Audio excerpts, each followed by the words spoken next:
کیوں میں نے آپ کو بتایا تھا منطق میں ہم معنی سے بحث کر رہے ہیں نا، کسی بھی چیز کی حقیقت، اور حقیقت کیا ہے، وہ اس کا معنی، اس معنی کے لحاظ سے ہم نے وہ چیزیں دیکھنی ہیں. تو ہم نے عام خصوصیات نہیں دیکھنی. اگر ہم کہیں کہ اس کا رنگ سرخ ہے، اس کا رنگ وہ ہے، تو یہ خارج از حقیقت ہو جائے گا. کلی کی آپ نے اقسام پڑھی نا، 3 طرح کی قسمیں ہم لوگوں نے پڑھنی ہے جو وجہ حسر آنی ہے، کہ یا تو وہ اپنے افراد کی بالکل حقیقت ہوگی، جیسا ہم نے سوچا سیم ٹو سیم ویسا ہی ہوگا. ٹھیک ہے، جیسے فرض کے بارے میں ہم نے جو کچھ سوچا وہ سارا اس کے اندر پایا جاتا ہے. تو اب اگر ہم یہاں سے دیکھیں تو ہم کہتے ہیں کہ یہ جو ساری چیزیں اس کے اندر موجود ہیں، تو اس کا مطلب یہ ایک الگ سے نو ہے. ٹھیک ہے، انسان کے اندر یہ ساری چیزیں موجود ہیں. یہ ہم نے سوچا نا کہ انسان کے اندر کون کون سی خصوصیات آ سکتی ہیں، وہ ساری اس کے اندر موجود ہیں، یہ ساری اس کا عین ہے، تو انسان ایک نو ہے. ٹھیک ہے، اس طرح ہم الگ الگ یہ بنا سکتے ہیں. لیکن جب ہم لوگ کہتے ہیں کہ یہ اس کا عین نہیں ہے بلکہ اس کی حقیقت سے خارج ہے، تو پھر اس کے بیچ میں وہ چیزیں آئیں گی کہ یہ سرخ رنگ کا ہے، یا یہ جو ہے وہ بہت تیز دوڑتا ہے. یعنی وہ جو خصوصیات ہم بیان کرتے ہیں، حقیقتیں نہیں، معنی نہیں، اس معنی سے ہٹ کر کوئی اور معنی اگر ہم بیان کرتے ہیں تو وہ آ جاتی ہیں خصوصیات. اب ان خصوصیات کو ہم لوگوں نے دیکھنا ہے کہ کیا صرف اور صرف جانوروں کے اندر، گھوڑوں کے اندر، فرس کے اندر پائی جا رہی ہیں، اس سے ہٹ کر یہ حقیقت ہے، یہ اس کا معنی ہے. ٹھیک ہے، فرس کے اندر صرف وہ چیزیں پائی جا رہی ہیں اس کی جو خصوصیات ہیں، یا انسانوں اور جانوروں دونوں کے اندر پائی جا رہی ہیں. اگر صرف اور صرف وہ جانوروں کے اندر پائی جاتی ہیں، یا صرف اور صرف وہ انسانوں کے اندر پائی جاتی ہیں، یعنی ایک ہی طرح کے لوگوں کے ساتھ وہ خاص ہوتی ہیں، تو ان کو ہم کہتے ہیں خاصہ. اور اگر وہ الگ الگ لوگوں کے ساتھ خاص ہوتی ہیں، یعنی انسان کے اندر بھی وہ خصوصیات ہیں، فرس کے اندر بھی وہ خصوصیات ہیں، شجر درخت کے اندر بھی وہ ساری خصوصیات ہیں، تو پھر ہم کہیں گے کہ یہ عرض عام ہے. ٹھیک ہے، یہاں پر ہم جو 2 چیزیں سمجھنے لگے ہیں، جو تمام مشترک کے ذریعے ہم سمجھیں گے، وہ کیا ہوں گی کہ جب کلی اپنے افراد کی حقیقت کا جز ہوگی، اس کے اندر کچھ چیزیں ہیں، کچھ چیزیں نہیں ہیں. ٹھیک ہے، تو جو ملتی جلتی چیزیں ہیں اس کے لیے ہم لوگ لفظ استعمال کرتے ہیں تمام مشترک، اور جو ملتی جلتی چیزیں نہیں ہیں اس کے لیے ہم لفظ استعمال کرتے ہیں غیر تمام مشترک، یعنی جو ایک جیسی چیزیں نہیں ہیں، غیر تمام مشترک. ٹھیک ہے، تو جو تمام مشترک ہوگا نا، وہ کس کے اندر آئے گا؟ وہ آ جائے گا جنس کے اندر. یعنی ساری چیزیں اس میں ملتی جلتی ہوں گی تو ہم کہیں گے کہ یہ جنس ہے، اور جو چیزیں اس کے اندر ملتی جلتی نہیں ہوں گی، الگ سے ہوں گی، اس کو ہم کہیں گے یہ فصل ہے. تو اس طرح سے یہ 5 قسمیں بن جاتی ہیں. تو ابھی جو ہم لوگ یہاں سے سمجھیں گے تمام مشترک کی بحث سے، وہ ہم سمجھیں گے جنس اور فصل کے بارے میں. ٹھیک ہے، فصل کا مطلب کیا ہوتا ہے؟ فصل ویسے بھی الگ ہو جانا، کٹ جانا نا، تو اس اعتبار سے الگ ہوئی چیز جو ان کے درمیان مشترک نہیں ہوگی. اب ہمیں یہاں سے تمام مشترک بھی سمجھ میں آ جائے گا، اور ہمیں یہاں سے غیر تمام مشترک. تو تمام مشترک جو چیزیں ہیں وہ جنس کے اندر آتی ہیں، اور غیر تمام مشترک جو ہیں وہ فصل کے اندر آتی ہیں. اب دیکھیں انسان اور فرس کا معنی کا ہم مقابلہ کرنے لگے ہیں. تو انسان کی تعریف اگر اپنے ذہن میں لے کر آئیں تو میں نے وہ سارے پوائنٹ یہاں پر الگ الگ اوپر نیچے کر کے لکھ دیے ہیں. پہلا پوائنٹ کیا تھا؟ وہ قائم بنفسی ہی ہوتا ہے، وہ خود بخود قائم ہوتا ہے. دوسرا کیا تھا؟ کہ وہ قابل للابعاد الثلاثہ بھی ہوتا ہے، یعنی اس کی 3 ڈائمینشنز ہوتی ہیں، ہم اس کی لمبائی، چوڑائی، موٹائی ناپ سکتے ہیں.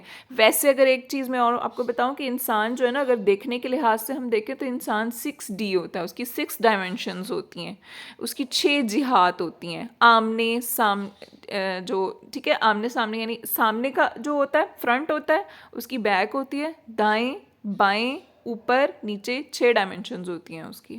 لیکن اگر ہم لوگ پیمائش کے لحاظ سے دیکھیں نا تو پھر اس کی 3 ڈائمینشنز ہوتی ہیں، 3 جہات ہوتی ہیں جن کا ذکر یہاں ہو رہا ہے.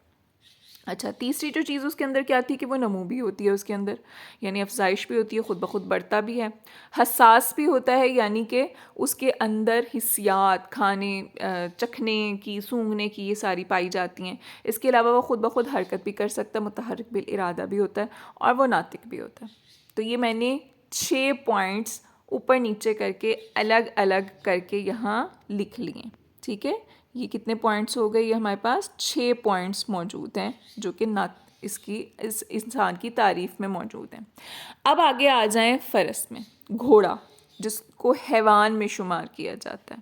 ٹھیک ہے، اب ہم انسان اور فرس کا مقابلہ کرتے ہیں تو ہم کہتے ہیں کہ جو فرس ہوتا ہے نا، گھوڑا ہوتا ہے، وہ خود بخود قائم بھی ہے، ٹھیک ہے، مقابل للابعاد الثلاثہ بھی ہے، یعنی اس میں 3 ڈائمینشنز، اس کو ناپا بھی جا سکتا ہے، اس کی پیمائش بھی ہو سکتی ہے، نمو بھی اس کے اندر ہوتی ہے، وہ خود بخود بڑھتا بھی ہے، حساس بھی ہوتا ہے، یعنی اس کے اندر چکھنے کی، چھونے کی، محسوس کرنے کی جو حسیات موجود ہوتی ہیں وہ بھی موجود ہوتی ہیں، متحرک بالارادہ بھی ہوتا ہے، اپنے ارادے سے حرکت بھی کر سکتا ہے۔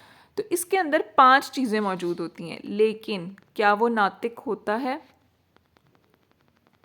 کیا وہ متحرک کلیات و جزیات ہوتا ہے؟ نہیں ہوتا، عقل نہیں ہوتی نا اس کو، اس طرح کا شعور نہیں ہوتا اس کے اندر جس طرح کا انسان کے اندر موجود ہے۔ اب آپ یہاں پر دیکھیں تو کتنی چیزیں آپس میں ملتی جلتی ہیں، تو انسان کے اندر بھی یہ 5 پوائنٹ موجود ہیں اور فرس کے اندر بھی یہ 5 پوائنٹ موجود ہیں۔ یہ چیزیں جو ہیں وہ اس کے اندر کیا ہیں؟ تمام مشترک ہیں، اور جو چیز اس کے اندر ملتی جلتی نہیں ہے وہ کیا ہے؟ وہ ناطق ہے۔ تو ناطق یہاں پر کیا ہے؟ غیر تمام مشترک ہے، یعنی جو تمام کے اندر موجود نہیں ہے۔ تو ناطق جو ہے وہ انسان اور فرس ان دونوں کے لیے کیا ہوگا؟ یہ ہوگا فصل، یعنی وہ چیز جو ان کو الگ الگ کر رہی ہے، جدا جدا کر رہی ہے۔ ہم کہیں گے ناطق انسان اور فرس کے لیے فصل ہے، ٹھیک ہے۔ اور اگر ہم لوگ کہیں کہ یہ جو میں نے تمام مشترک کا لفظ بولا ہے، تو اب وہ تمام مشترک ہم کہاں سے ڈھونڈیں گے؟ ہم یہ دیکھیں گے کہ یہ 5 پوائنٹ کس والی تعریف کے اندر پائے جاتے ہیں۔ اب آپ کے پاس جو تعریفیں لکھی ہوئی ہیں اس پہ آ جائیں۔ یہ 5 پوائنٹ کہاں تھے؟ قائم بنفسہ، قابل للابعاد الثلاثہ، قابل للنمو، حساس، متحرک بالارادہ۔ یہ 5 پوائنٹ کس کے اندر موجود ہیں؟ حیوان کے اندر۔ تو اب ہم کیا کہیں گے کہ انسان اور فرس کے لیے حیوان کیا ہے؟ جنس ہے، کیونکہ جو چیز ایک جیسی ہوگی، جو تمام مشترک ہوگی، وہ کیا کہلائے گی؟ جنس، اور جو غیر تمام مشترک ہوگی وہ کیا کہلائے گی؟ فصل۔ تو ناطق انسان اور فرس کے لیے کیا ہے؟ غیر تمام مشترک ہے، یعنی ناطق انسان اور فرس کے لیے فصل ہے، ٹھیک ہے۔ اور حیوان جو ہے، یعنی جو تمام مشترک ہے، وہ انسان اور فرس کے لیے کیا ہے؟ جنس ہے۔ تو یہ چیز آپ نے ذہن میں رکھنی ہے کہ یہ جو 5 قسمیں وجہ حصر پڑھی ہیں نا، اس میں جو تمام مشترک کا پہلو ہے وہ اس طرح سے سمجھا جائے گا، ٹھیک ہے۔ تو تمام مشترک میں اگر آپ دیکھیں، میں نے وہ یہاں پر جو ہے نا اس کی باقاعدہ سے جو آپ کے پیج میں جو موجود ہے، جو آپ کے کتاب میں موجود ہے صفحہ، میں نے اس کی تصویر یہاں پر بیان نہیں کی، لیکن اسی کو مثال کی صورت میں جو انہوں نے وہاں سمجھایا نا، وہی چیز میں نے یہاں پر سمجھا دی ہے کہ انسان اور فرس کا جب آپس میں موازنہ کیا جاتا ہے، مقابلہ کیا جاتا ہے، تو انسان اور فرس کے درمیان جو جزء مشترک آتے ہیں، ایک جیسے جز آتے ہیں۔ ایک جیسے جز کون سے تھے؟ یہ 5 جز ایک جیسے تھے۔ تو یہ دیکھتے ہیں ہم کس کے اندر ہیں؟ وہ حیوان کے اندر پائے جاتے ہیں۔ تو حیوان جو ہے وہ انسان اور فرس دونوں کے لیے کیا بنتی ہے؟ وہ جنس بنتی ہے، یعنی وہ تمام جز جو انسان کے اندر موجود ہیں وہی تمام جز فرس کے اندر موجود ہوں، تو وہ سارے کے سارے جو جزء مشترک ہیں وہ کس تعریف میں آتے ہیں؟ وہ حیوان والی تعریف میں آتے ہیں۔ تو حیوان انسان اور فرس کے لیے کیا بن جاتا ہے؟ وہ تمام مشترک بن جاتا ہے، یعنی جنس بن جاتا ہے۔